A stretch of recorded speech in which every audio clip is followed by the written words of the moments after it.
The beat 'em up. Moving from one direction to the next, beating the shit out of your enemies with punches, kicks, combos, weapons, special moves. And when nothing else works, spam off screen like you're getting paid per hit.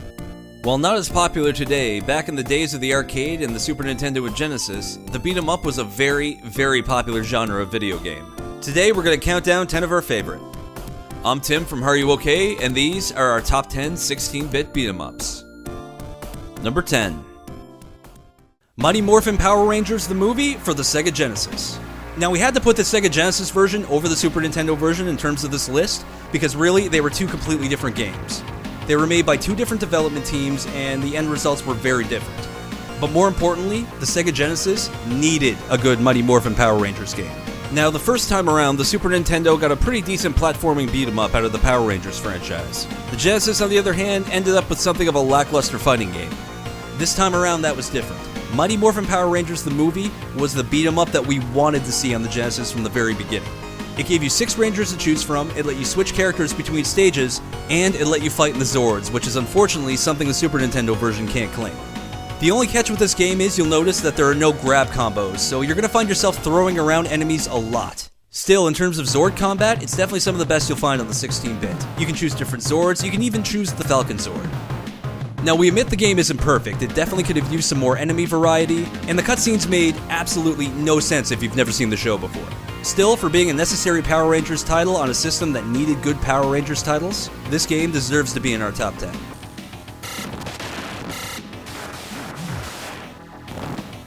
Number 9. Splatterhouse 3.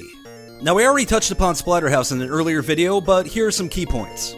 The game switched to an isometric beat 'em up for the third one, it gave you 2 forums, it gave you a map, it gave you secrets you could find within that map, it had really cool looking cutscenes as well as multiple endings, and it was hard as shit. In Splatterhouse 3, Rick has moved his entire family into a new mansion, because obviously after spending the first 2 games in 2 blood-soaked, monster-infested mansions, you're gonna move your family into a third one. Obviously, Rick really doesn't give a fuck at this point. And it's a good thing too, because the monsters are back, they found out where Rick and his family live, they've kidnapped his wife and son, and it's up to Rick to don the Terror Mask one more time and save his family, killing everything along the way. Now this game makes the list because it is a unique beat 'em up. There weren't many beat 'em up games that actually gave you a map that you had to navigate through. It really makes you think about the gameplay beyond moving to one direction and mashing the attack button, and it's a really welcome addition to this game. If you're looking for a great beat 'em up and a great Genesis horror game, you should definitely check this game out.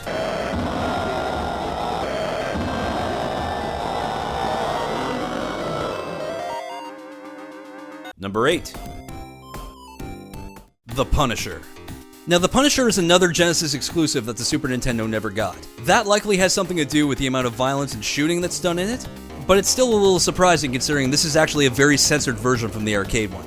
The game has you teaming up with Nick Fury to take down the mob and, eventually, the Kingpin. But really, the biggest reason that this game is getting on the list is because of this. Holy shit! Now anybody who knows the character of the Punisher knows that he is not a person that usually uses fists first. And, in true Punisher form, it takes him less than a minute of gameplay to pull out a gun and turn the entire game into a shooting gallery. The game gives you enemies like basic thugs, ninjas, freaky robots with human faces, and Jigsaw. But don't blink, otherwise you might miss that Jigsaw fight.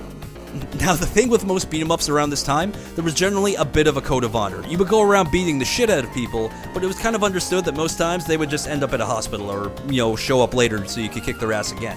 Unless you threw them down a pit. Then they were most definitely dead. But the Punisher, he doesn't care about any of that. Wanton murder is his thing, and he doesn't even try to hide it in this game. Really, you have to believe that the only reason this game is a beat 'em up instead of a shoot 'em up is because Nick Fury asked the Punisher not to kill everyone. We didn't get a lot of Punisher titles back in the day, but the Punisher on the Genesis makes up for a lot of that.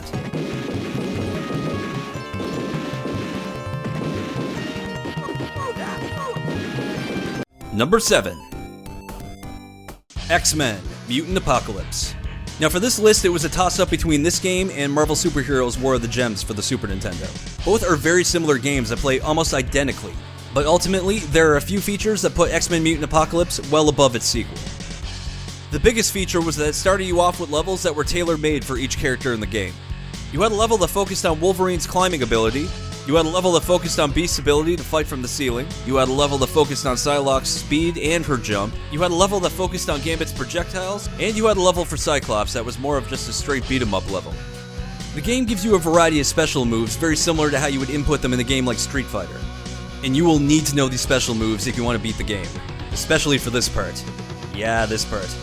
You also had a soundtrack that sounded like something out of a Mega Man X game. Which is never a bad thing.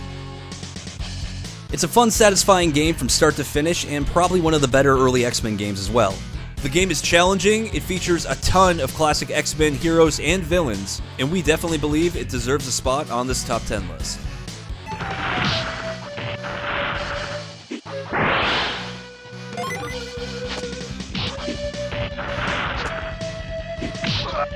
Number 6. Maximum Carnage. Okay, a question for all of you. How do you take somebody like Venom, a giant hate-filled beast who loves feeding on brains, and make him scarier? Well, the answer? You take the alien symbiote that made Venom who he was, and then you give it to a motherfucking serial killer. Now, this is another game that we touched upon in an earlier video, but it most definitely deserves to be on this top 10 list. First, it's one of the few actually great titles from LJN. It's also the first game that let you actually play as Venom. For an early Genesis Super Nintendo beat-em-up, this game was surprisingly faithful to the source material. Based off the 14-issue run Maximum Carnage, this game takes you from issue 1 all the way to issue 14, with levels taken right out of the comics. You'll fight in the cathedral, on a rooftop, in alleyways, you'll even fight in the Statue of Liberty. And of course, the Baxter Building. Fuck you, Baxter Building.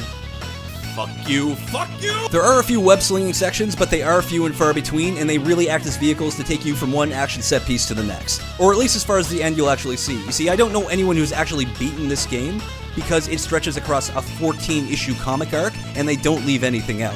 This game is long, and it is fucking difficult. You've really got to find all of the items in this game if you want to have a chance of making it to the end. Spider-Man and Venom are joined by heroes such as Captain America, Deathlock, Firestar, and Cloak and Dagger. But really, they're just kind of helping while Spider-Man and Venom do all of the heavy lifting. The game's red cartridge makes it very easy to spot at your local game store, and I definitely recommend you do so if you have the chance.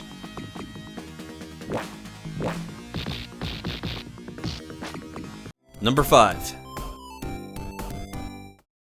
Golden Axe. Golden Axe is one of Sega's most iconic franchises, and this game is the reason for that.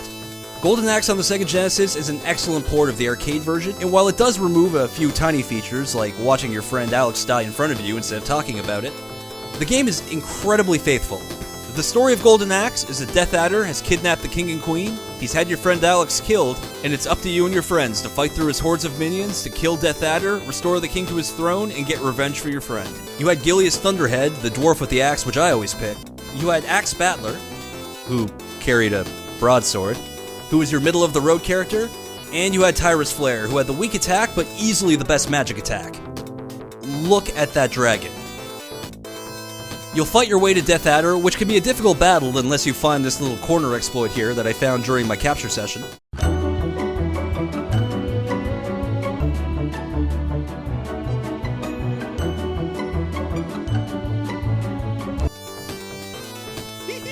You had one final level to go through with the final boss, Deathbringer.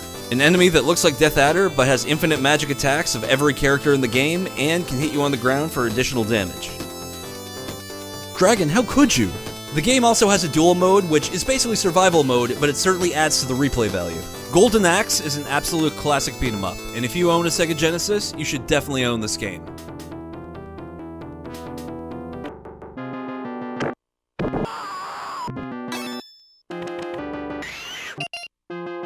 Number 4. Final Fight 3.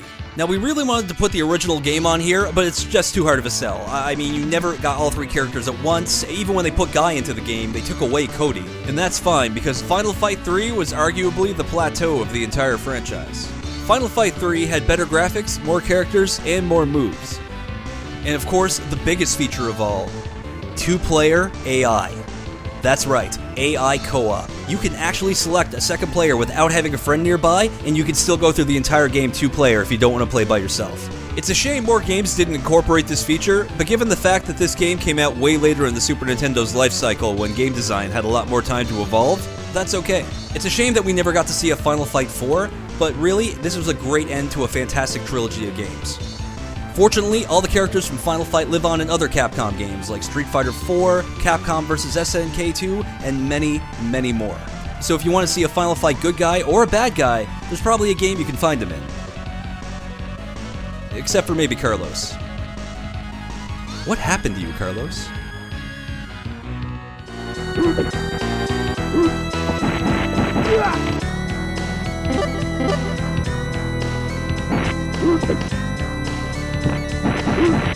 Number 3. Super Double Dragon. The original Double Dragon is a bona fide classic. Nobody's gonna argue that here. But the plateau of the franchise happened with the Super Nintendo exclusive Super Double Dragon. The game just improved on everything that made the original great. It had fantastic graphics, it had great music, it had wonderful fighting mechanics that built upon the original. The mechanics did feel a little bit slow at times, but really it was more methodical. You see, they added a block and counter feature to this game, which really changes the gameplay in wonderful and interesting ways. Look how badass those kicks look.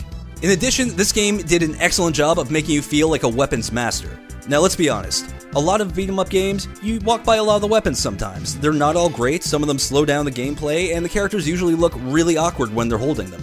I mean, look at that beer bottle. Who holds anything like that guy is holding that beer bottle? But not with Super Double Dragon 4.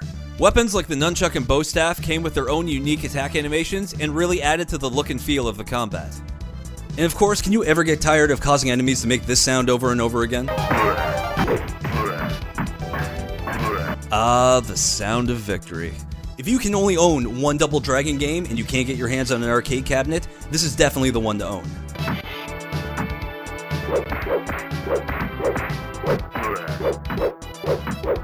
Number 2. Big Apple, 3 a.m.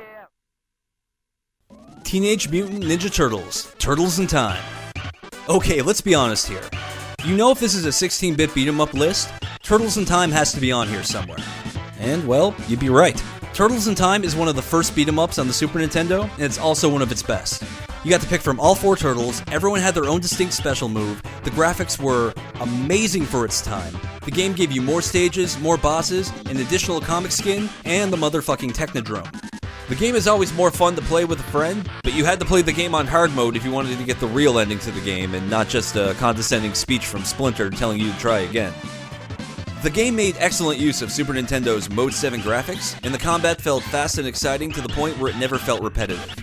And that really is one of the key elements of any great beat-em-up. You did things so right, Konami. What happened?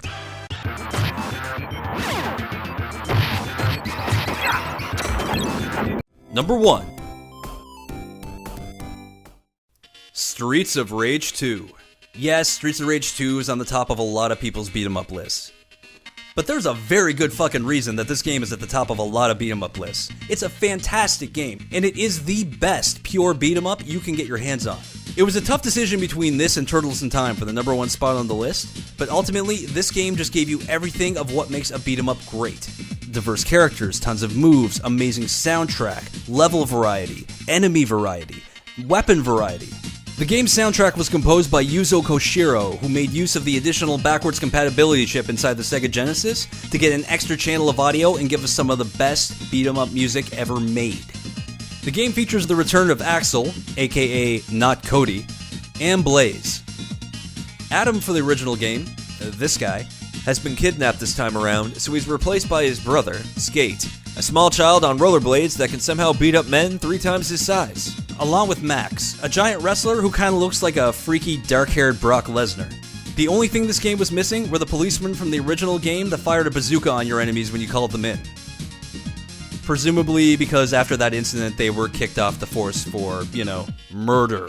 From graphics to gameplay to music and more, Streets of Rage 2 is our number 1 16-bit beat-em-up.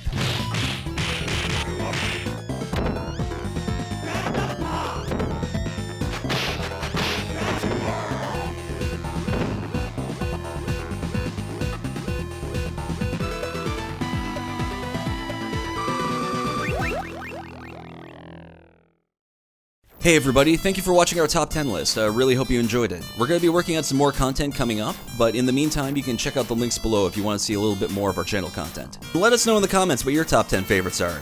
Also, recently we've become part of an awesome community of gamers called the Cartridge Club, which you can find out more from checking out cartridgeclub.org. Thanks again for watching. I'm Tim from Haruokay, and until next time, stay tuned.